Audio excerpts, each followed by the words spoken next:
वृंदावन की पवित्र भूमि पर एक महान संत रहते थे, स्वामी हरिदास। वे इतने महान भक्त थे कि उनका हर क्षण केवल राधा रानी और लॉर्ड कृष्ण की भक्ति में ही बीतता था। उनकी भक्ति इतनी गहरी थी कि वे अक्सर ध्यान में ही लीन रहते और संसार की किसी भी वस्तु से उन्हें कोई मोह नहीं था।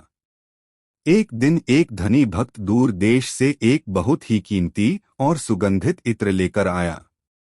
उसने सोचा, मैं यह इत्र स्वामी हरिदास जी को अर्पित करूंगा ताकि वे इसे ठाकुर जी पर चढ़ाएं। भक्त बड़े प्रेम से इत्र लेकर स्वामी जी के पास पहुंचा, लेकिन उस समय स्वामी हरिदास जी गहरे ध्यान में लीन थे। स्वामी जी ध्यान में क्या देख रहे थे?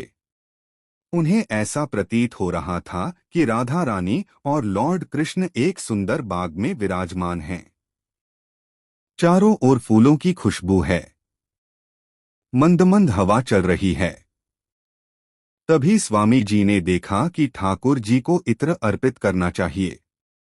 ध्यान में ही लीन रहते हुए स्वामी हरिदास जी ने वह पूरा इत्र उठाया और बिना कुछ सोचे समझे पूरा का पूरा इत्र जमीन राज मिट्टी पर उंडेल दिया।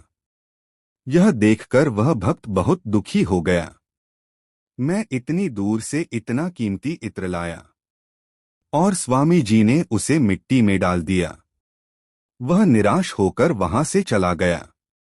कुछ समय बाद जब स्वामी हरिदास जी ध्यान से बाहर आए तो उन्होंने देखा कि आश्रम में एक अद्भुत सुगंध फैल रही है।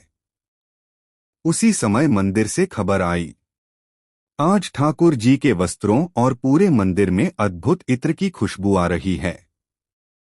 तब सबको समझ में आया, स्वामी हरिदास जी ने जो इत्र मिट्टी में डाला था वह वास्तव में राधा रानी और लॉर्ड कृष्ण को अर्पित हो चुका था।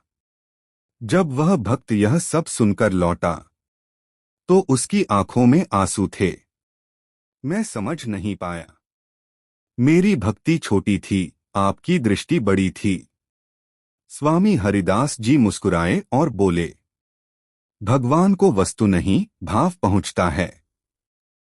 सच्ची भक्ति में बाहरी दिखावा नहीं बल्कि हृदय की भावना सबसे महत्वपूर्ण होती है। आपको ऐसी ही भक्तिमय और दिल छू लेने वाली कहानी पसंद है तो हमारी वीडियो को लाइक करें और कमेंट करके बताएं कि आपको ये वीडियो कैसी लगी। अगर आपको ये वीडियो अच्छी लगी है तो कमेंट में राधे राधे जरूर लिखें और हमारे चैनल को सब्सक्राइब जरूर करें।